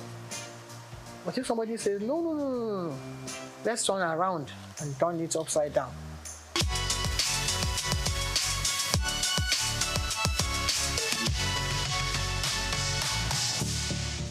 First SOUQ. It's the only thing that has moved to the whole world from Nigeria, that shook the whole world, that brought everybody attention to see what Africa has to offer the whole world. It happened here on this soil in Nigeria. I was a member of the ceremonial committee. I remember the opening ceremony. There were about 15 heads of state. We've never had anything like that since then. That is what we should ask ourselves. Every head of state that takes over from Nigeria should find out again. It's not from broadcasting that you can get the answer. You can get the answer from technocrats who had worked in all those areas. What happened? How come it couldn't happen again? It's like Armageddon. Every country was represented. Every culture was represented. Miriam Akiba was watching us and called us at the station one day and said, even from the way we linked programs, they couldn't expect that it could be happening in Nigeria. We received phone calls. People were sending us bottles of champagne on the air. The links. Bimbo Oloyede was there with me. I was at the opening ceremony. I was yanked from there to come back to the station. from, interacting with the head of state or with our head of state at the time to come and man the station because what was phenomenal. How come we've not been able to do it? 77 years, how long ago was that? I was only 37 years old then. I'm going on 90 now. It hasn't happened again. We should examine that. Even the head of state that was there, still alive, let's ask him again. Let us put him down and say, Oga, please explain to us what happened. Some people came up with a theory that the symbol that was used was fetish, that is what has happened and Nigeria has turned upside down. If that is acceptable, it may be superstitious in your eyes, but let us find out. Let's not call the Babalawo. Is it bad that it is a Nigerian that carved this image? And it is making news outside the world. Now you say, no, it is not good that Nigeria should be able to project an image that would attract the whole world, something that will bring everybody on their knees. After the first attack, we were still recovering, just bathing in the glory of first attack. What's this artist, the blind one, who was not part of it, who didn't believe in it? He came and had his own first attack, all on his own, from America. Stevie Wonder, he came with his own team. We had to mount all the cameras back in the studio for him. He had his own 7-day festival here in Nigeria. What prompted him to do that? Other people came. They wanted to know what was happening in Nigeria. What has happened? We couldn't have another festival since then. What do you think went wrong? Nothing went wrong. Everything went so well that people wanted to destroy our own Nigerian people, wanted to destroy the glory that's this whole thing that's emanated from it. It hit the whole world. People are asking, when you go to Britain, you say, what happened? Why aren't you having? I had a friend who was head of the, he was from the British Guyana, a black guy. He was friends with everybody. He knew all Nigerians. Said, what happened? Why are we going to have another festa? Professor Ian Hall, he keeps asking me. Even if we can't have it because it was very expensive anyway, Nigeria had all the money. Even though we had a coup after, it was first of all the brainchild of Gawan. And then Muritala came on board. Muritala was killed, but in spite of that, they couldn't kill that dream of having a festac in Nigeria. If we are able to bring out all those programs again, I think we'll be able to answer those questions. I'm still alive. There are a lot of people who will still want to know the answer to that. It's a very, very brilliant question that you have asked. I think if it was another country, we'll set up an inquiry and say, what happened? Can we resuscitate this whole dream? Some of the tapes that we had then in WNC, some people put them in one place and set fire to them because they felt maybe somebody in their religious organization said, you are the one projecting all these things, so Nigerians are bringing idols around. Who gave them the idea to make the idol? It's God now. It's from God. Whatever thing you were able to put together, the Bible was put together because God loved the world so much, and He wanted us to learn about, things that had gone out from the time of Adam and Eve. God loved the whole world and created Muhammad and said, put people together and let them say Allah Akbar every day, morning, noon, night. God created so many wonderful things for us, so many images that we can imbibe from, so many things that we can learn from. People want to come and learn about our country. Instead, we say, we want our sculptures back. What are you going to do with them? You don't have a museum where you're going to put them to make them thrive and people come here to Nigeria. It's a good idea for them to come, but if they learn about your country, country, what your people have done over the past 2,000 years. 2,000 years of Nigeria image was put together by the BBC. Nigeria went and tore it up in shreds. He tore it up. He said, what are you doing with that? What you call bad belly. I don't know if anybody sang a song with that title. If we maybe start from there and say, what do you do with your own bad belly? Some people, National Stadium. There is no theatre in England, in London, that I know that have gone to watch plays and things that have not been in existence for over 500 years. So many studios. We have one big one, the dream of Nigerians. And now we want to go and do banking there. We want to go and do trade. It's supposed to be for culture, for our own culture. Lagos State will be dragging federal government by the neck and say, no, we own the theatre now. And we want somebody to come and do something there. If we can only put all these things behind us, the evil that people have done in the past, people like Julius Caesar, when they were writing all those, when Shakespeare was writing all those things. Things like that have happened in the past. We should examine them. Get people like Wole Soyinka to sit down and rewrite the whole history again. If they ask me questions like you're asking me now, I'll be there to answer. Because I saw it all unfold before my eyes. The image of Nigeria will come tops. All the stations in Nigeria should get involved and do stories on this question that you've asked me. A very salient question, and I love it so much.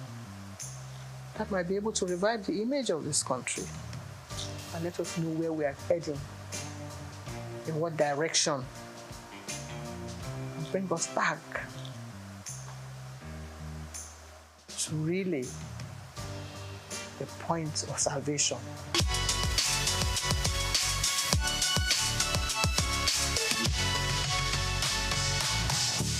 Well,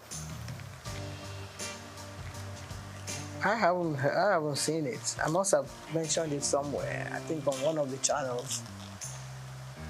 When they was trying to build the scandal around it, and I said, and I tried to put the record straight, that wasn't really what happened. And that, it was from, I think it was from a book that was written by one of the wives that said that I was party to his breakdown of their marriage. And I was trying to put the record straight that that wasn't really the true picture. I have due respect. I have to, bow wherever I come in the presence of a president of this nation, past, present, or even present, yes. I hope I'll still be around when we have others coming on board. But I was taken aback that the head of state asked me a question that, because in the past, we were in the studios when the head of state came, and we were given scripts. If there had been, there had been several coups, and it's always the presenter or the station, either the managers that take the brunt of the whole, the issue when things like that happen. You don't know who's coming. You don't know how many jeeps are going to be coming in. You don't know how many, what you call all those heavy equipment that they drive in as they are coming into the studio. You don't know where they are going to shoot the station down. Nobody knows that. It's only the people who have worked during that period that can relay those experiences. Sometimes you're at work in the morning, by the time you come back in the afternoon, the government has changed. And if you haven't got maybe your ID card, you won't be allowed into the station, or somebody can throw you in or into jail. So all this had happened in the past. Nobody has told any of these stories. people like Segun Lushola or Dr. Kolade, somebody might come and say, so has happened. I was driving my former husband to work in the morning. I dropped him at the station. By the time I reached home, there had been a coup. Murtala had been killed. And they were under siege, the whole station. Just imagine that kind of scenario. Things like that had happened in the past. But Nigerians don't have that sense of history that wants to sit down and say, well, we want to ensure that it doesn't happen again. Of course, we'll pray that it doesn't happen again. And you wake up in the morning and somebody is announcing something else, different from what you have. A colleague of ours had been, pushed into something that he wasn't aware of. Those are kind of situations that have happened in the past. But this one, we were all dressed in ceremonial costume and trying to, I was the only one that was asked to stay in the presidential,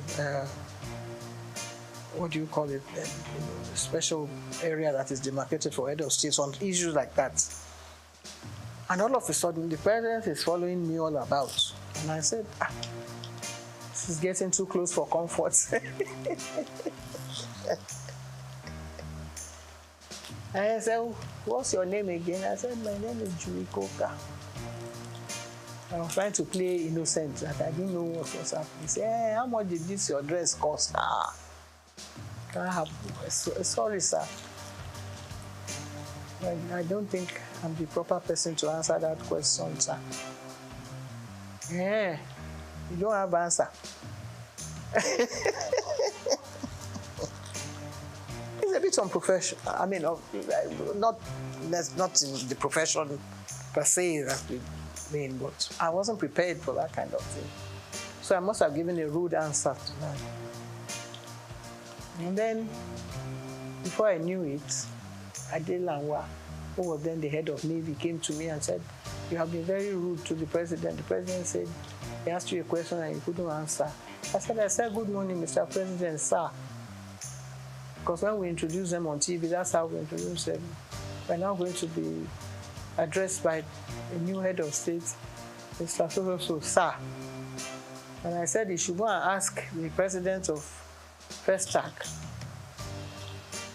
I'm sure he has a record of what the question is asking me can be answered, better answered by the president of SOUQ. If he finds that unbearable or rude, then either that one is not doing his work well or I'm not doing my work well and I don't belong here. But I carried on regardless. Shortly after that, another top army officer, Joseph Garuba, that one was the tallest man next to Ufwe Bonye, or the one from Mali. And he said, Julie, I know you can be rude at times. I said, not on this occasion. This is a wonderful occasion for the whole nation. And I'm trying to be my best behavior. And he said, the president said, I'm being very rude to him. He said, I know maybe you can say things. And I said, no, I never. He asked how much the dress cost. And I don't think I have an answer, which may contradict what will be on record if you really examine it thoroughly. I was getting very nervous at the time. So I dropped everything and disappeared from the scene, and I never went back again. But the thing reverberated right down to all the committees and members by late auntie, what's her name? Kentebe, which was a lady, commodore of the Navy. She said, Julie, I think she heard that she was going to be sacked that day because the naval officer sent to her and said, you are the one that did this. And I said, can never, God forbid, can never reach me because I'm not in the forces. I'm doing my own job here as a professional broadcaster.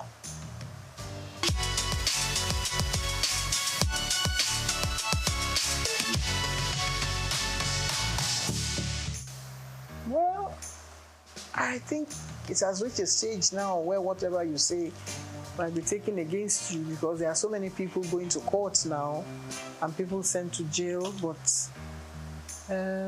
things were not as bad as they are now, because some of the gory stories we hear and people being, penalized and sent to jail, I think it has reached an astronomical level that it's something that actually,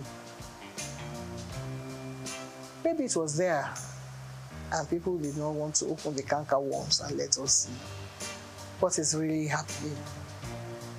In my own case, it was a deliberate attempt on the part of an aunt of mine who felt that there's no child that should continue going to school at a certain age. And they were trying to arrange for me to get married to somebody. And it's a tradition of our people, in Delta, to find out whether the girl is still a virgin. Then they go and look for one old man. It's not this, the one that is happening is child abuse now. I don't know what to call that one. There are other cases too of children being sold into, prostitution and apply this a trade that by some madams, which is not really acceptable. But there are other areas. Maybe some parents cannot pay for their children's school fees, so they send them, into child labor or whatever. I think every child should be given a chance to have, proper education. If all can start free and fair education to children, whether all genders, boys and girls, see what the results that have come out of that. But in some other parts of Nigeria, they believe that that it's not acceptable in their religion, and so they still keep the children down and send them into early marriage. And a lot of people have dealt, people like Dr. Simi Johnson, they were in the front of that vanguard to liberate the children who have been kept, into Porda at age 13. And when they have children, they are not able, either they die, premature deaths from,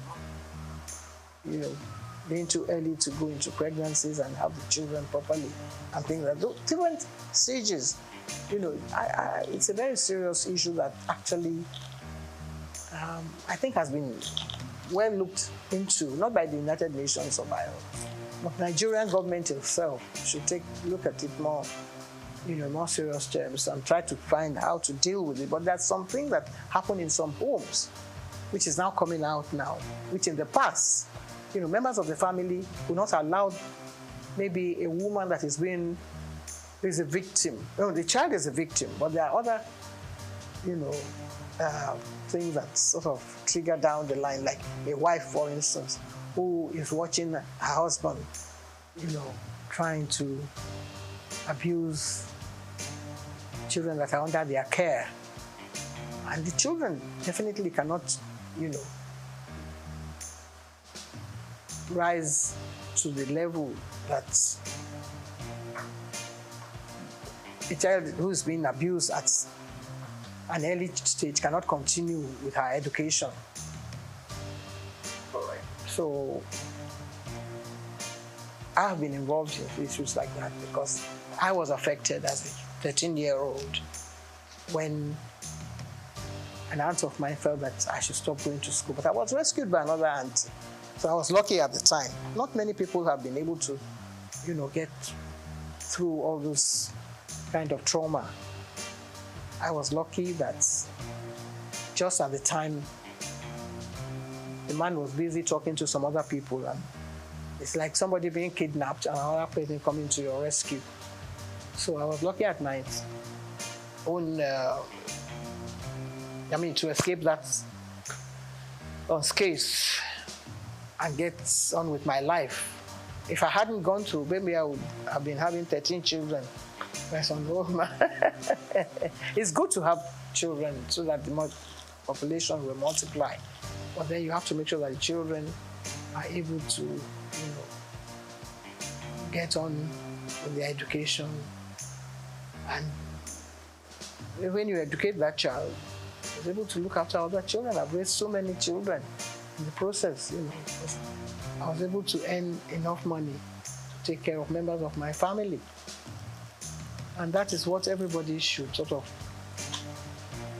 you know, try and rise up to that challenge.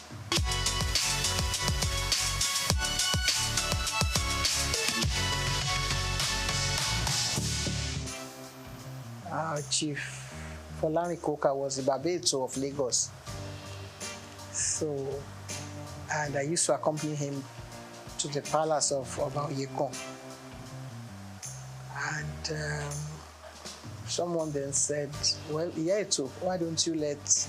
He wanted his wife to be the Yeto, but she rejected it. She said she didn't want to because, you know, she thought it was, they were going to perform some fetish. It wasn't really fetish. My brother now turned to me and said, Julie, do you want the title?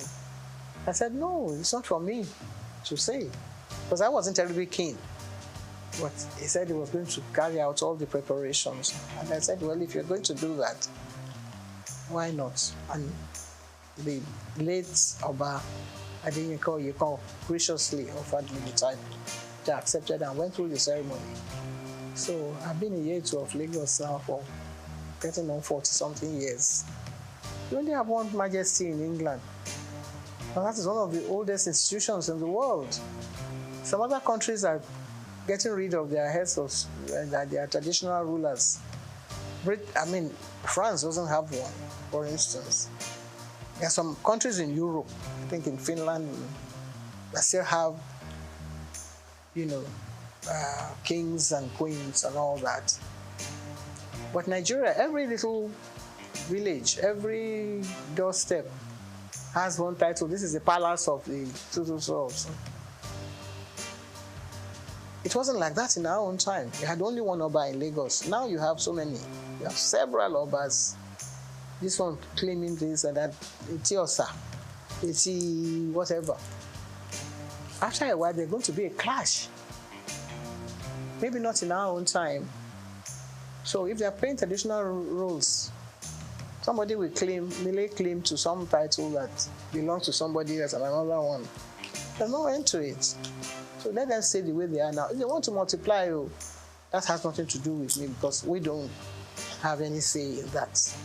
It's not, because you can say now that this station is trying to sell this idea to be propagating an idea that should not be. I don't think anyone should play any constitutional role. If each one has its own, in the states, at the state level, they take it, I think it's rotated. After a while, one steps down, another one takes over at that level. If they want to go and attend the meeting at the House of Assembly, that's up to them. But at the federal level, I think, no. No. I don't approve of it at all. Because then you will have some woman coming on and saying that he's the one that is entitled to the title. It's not, I don't know whether any African country actually accepted that sort of thing. So Nigeria shouldn't start. You know, Nigeria at certain points in any of these things. Once Nigeria starts, other people will start. And before you know it, the whole thing will skyrocket and another war starts. We have enough problem on our hands as it were now.